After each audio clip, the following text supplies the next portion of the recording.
with one of the biggest Pokemon Go events just around the corner, we're going to take a look at how you can prepare for this weekend's Go Wild Area event. Now, the Pokemon Go Wild Area 2024 has everyone hyped as the inaugural event brings brand new Pokemon, mechanisms, and a refreshing extravaganza for players to enjoy. With such a grand scale and so much to experience in the 2-day global event between November 23rd and 24th, it can be easy to feel overwhelmed. But with some preparation, you can get very far. That being said, there is a comprehensive preparation guide for you to ensure you can make the most of this spectacle. After the completion of the Go Wild event in Japan, there are a couple of key things that people have pointed out for you. Both Gigantamax and Dynamax Toxtricity will cost 800 MP. The Gmax battles will be as challenging as usual, but you'll be bound to find other players in the area. Dmax Toxtricity is a 4-star, so having powerful Dmax Excadrill and a bunch of players is pivotal to beating this Pokemon. There was roughly a 1 out of 10 odds of getting Roar of Time Special Rend on the origin forms of Dialga or Palkia. Now, if you've gotten these Pokemon in previous events with these movesets or abilities, I don't think it's worth it wasting your time and passes on these Pokemon if you already have them. If you don't have them, that's a different story, but the odds are not really looking good. Anyway, along with the pros of mighty Pokemon involving the level 40 to 50, IVs of 13, 13, 13, and boosted shiny chances, they also come with a high flea rate and a less than 1% catch rate. That's basically nothing, guys. That's like maybe 1 in 100. Safari Balls and Golden Raz or Silver Pineapple Berries need to be the recipe. So whatever we have to do to get these Safari Balls, make sure you do that. And make sure you do it early on in the event, not to be disappointed and having a lot of Pokemon flee. Now, massive one for me as well, because I always struggle with this, is the item check. Items are the mainstay to stock up on any Pokemon Go event, let alone an occasion as flamboyant as the Go Wild area. Even though you can grab more of every item during the event, research tasks or from the shop, it's important to stock up on some core items to enjoy a seamless experience. First off, of course, is Pokeballs. To catch them, you need Pokeballs. And lots of them. And this includes Great and Ultra Balls as well. Keep a tab on them to ensure that you don't run out of Pokeballs, but in dire situations where you are unable to access them, drop your daily incense. It instantly replenishes 30 Pokeballs provided you have 30 or fewer. So this is actually quite nice. This is a very good incentive for people to keep playing, especially if you are low on Pokeballs. Now, I generally stock up on Red Balls as well, which I know is not ideal, but I do have an auto catcher. So I like having my auto catcher running in the background, which is a bit of a more old school one, so it only uses the Red Balls. But definitely if you are just playing on your own, stock up on those higher catch rate Pokeballs. Keep in mind that you will be able to get the debuting Safari Balls during the event to help you catch mighty Pokemon. Based on the Go Wild Area Japan event, these special balls will be available from hourly timed research as well as spinning photo discs. There is also an optional extra ticket available in the Go web store that grants additional hourly timed research for more Safari Balls. For our South African friends, I checked it out. It's not an expensive ticket, but if you are free to play, then obviously that's not an option. So make sure you keep spinning those photo discs. Quick tip. Safari Balls are amazing for Galarian birds. So be sure to activate your daily incense and use Dialga Origin's Roar of Time Adventure effect. Sparky, I hope you're taking notes because I will definitely be overwhelmed and forget this. Now, next up, important item is berries. While berries usually fill up after raids, remember that they'll further make the job of catching mighty, weather boosted, and typical low catch rate Pokemon easier. Speaking of raids, if you are often stumped by your inventory bag being full, the culprit may be rare candies. It's natural to be stocked beyond reproach when it comes to rare candies, as you can find it difficult to invest them. No worries, as Go Wild area is all set to feature OP legendaries like Dialga Origin, Palkia Origin, Primal Gryoga, and Primal Groudon. These four are some of the strongest Pokemon in general, so they are perfect dumping grounds for those rare candies and clearing up space. I generally also try to either type in hatch into my search bar or legendary, because those are your harder to come by Pokemon. So that's just a little hint from my own experience.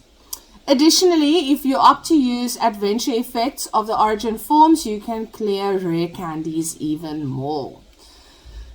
Next tip is to keep incense, star pieces, and lucky eggs handy. This holy trinity of items has been a mainstay for players since the game's inception, and it's no different during the Go Wild area.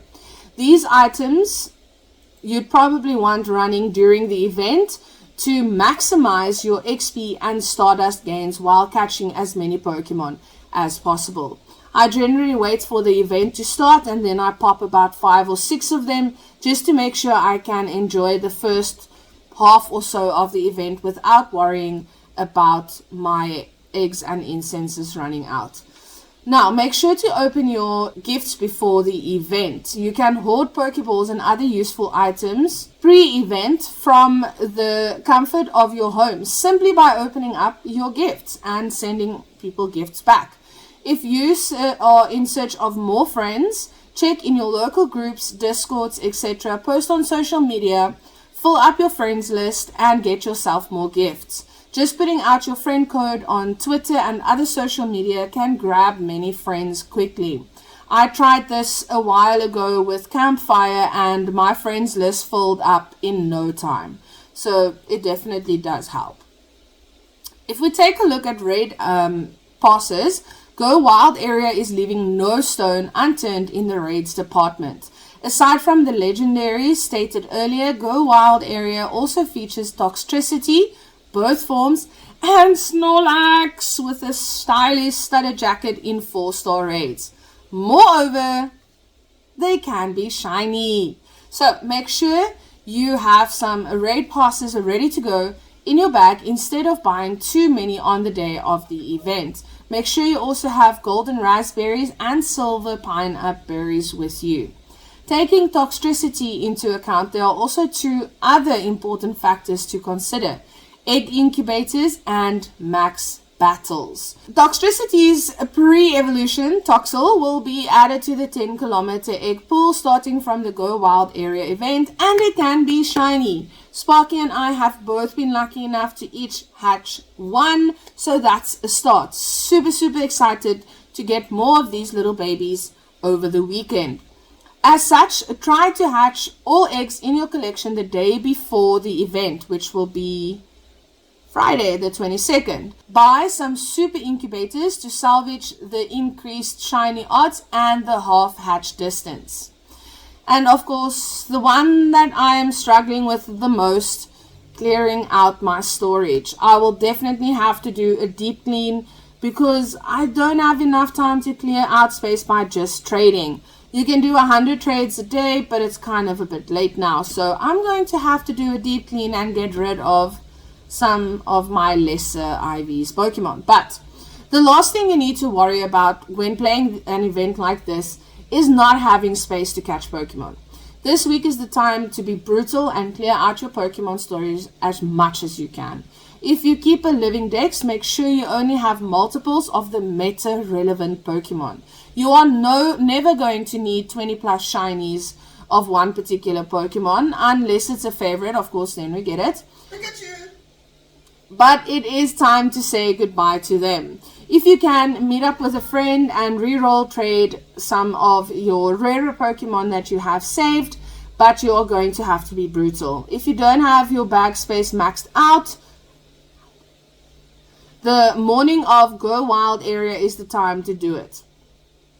I'd wait until the morning of Go Wild area to max out your bag space, because otherwise it will fill up with whatever Pokemon without you even realizing it. Here's one that I'm going to struggle with. Do you really need one of every pattern of Spinda? Yes, I kind of do. But do you need multiples? That's the question. Do you need to keep a 98% Lapras? Yes. But if you have better, let it go. So that's why I'm saying deep clean definitely in the works for me. One to keep an eye on is costume Pokemon. If you're like me, you are a fan. I was horrified to discover that I have so many so many of the same costumed Pokemon, and for no real reason. I mean, we keep it with the idea of trading, but since you can only do one special trade a day, it's kind of impossible to trade all of them. Many don't evolve, so unless they have a gender difference, cut it down, guys. It's harsh, but it's the reality. That's what you need to do. We would also recommend going through your shadow Pokemon and purifying and transferring them. Sparky just told me she has 705 Pikachus. To be honest, I thought it would be more, but in any case, purifying shadow Pokemon will definitely help you fulfill your badge, but just be careful. Some of them are quite costly on the Stardust, so don't do the heavier ones. You might need the Stardust for something else. We've already spoken about preparing your adventure effects in another video, so make sure that you do this because they do have a tremendous impact. Using Origin Form Palkia's Adventure Effect Spatial Rend can extend the radius at which you encounter Pokemon, giving you access to even more spawns. And after all, that's why we are there catching Pokemon. Using Origin Form Dialga's Adventure Effect Roar of Time can increase the length of time for items lost by pausing them. So it makes the time period a little bit slower, which makes it last longer. A part that Sparky and myself have definitely not done is power up our Dynamax Excadrill for Gigantamax Toxtricity Max battles. I think we only each have one, and it's not even Excadrill, it's the pre-evolution, so we are definitely lacking in that department, but we do have the other counters, so that's kind of fine.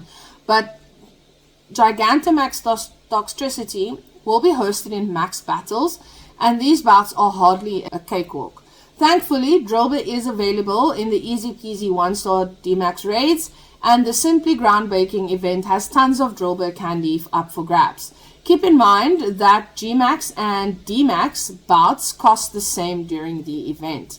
The ground and steel type Excadrill resists both electric and poison stab attacks of G-Max Toxtricity, making it the go-to counter for this challenge. Be sure to max out your Excadrill and give it Mud Slap as the quick attack. To use the double super effective Max Quake to down G-Max Toxtricity. Note that the daily limit for collecting max particles will be increased to 3,200 for ticket holders and 1,600 for non-ticket holders. So that's nice, guys. I have a ticket. Okay. Lastly, remember the Mighty Pokemon schedule. Global Go Wild area will host different sets of Mighty Pokemon on each day of the 2-day event. They will be between level 40 and 50 and will have an IV floor of 13, 13, 13. This means that you can get ready-made Pokemon for PvE and PvP combat. On Saturday, the Mighty Pokemon you might encounter include Pidgeot, Scolipede, Golem, Galvantula, Gyarados, Tyrantrum, Luxray, and Toxapex. On Sunday, you might be able to encounter Venusaur, Electivire, Poliwrath, Mamoswine, Dragonite, Electros, Feraligatr, and Dragalge. Now, these are all super awesome Pokemon, but to be honest, I will only be trying to catch a select few of them. I mean, if there's nothing else around, then definitely go for it. But I have a few of these in mind that I am definitely going to chase. Now guys, before we say goodbye for this video, try to get involved in meetups in your community. We are super excited. We will be joining our community at Canal Walk. I think it's the first time we are joining an event like this, and we are super excited. We've also posted the details in another video. I'm sure Sparky will put the details in the comments down below. But this is after all what Pokemon is for. If we are not playing it to be part of a community, then it becomes a very lonely and not a very fulfilling game. So I hope you guys are going to have loads of fun this weekend. It's going to be massive. Thank you guys so much for joining us with all that's been going on. Everyone's super busy end of the year, but we are very excited for this event. It's coming at an awesome time of the year. I think a lot of us can do with just taking a weekend away from work, away from everything, and having a bit of fun with friends and making new friends. That's after all why we play the game. So thanks for watching. Don't forget to subscribe. We are very close to 500 subs, and we've got a massive giveaway when we hit 500 subs. Please help us by sharing our channel with your friends, family, maybe even a pet or two. You never know, they might be interested. And just know that we appreciate you. We'll see you soon. Enjoy the event. Cheers.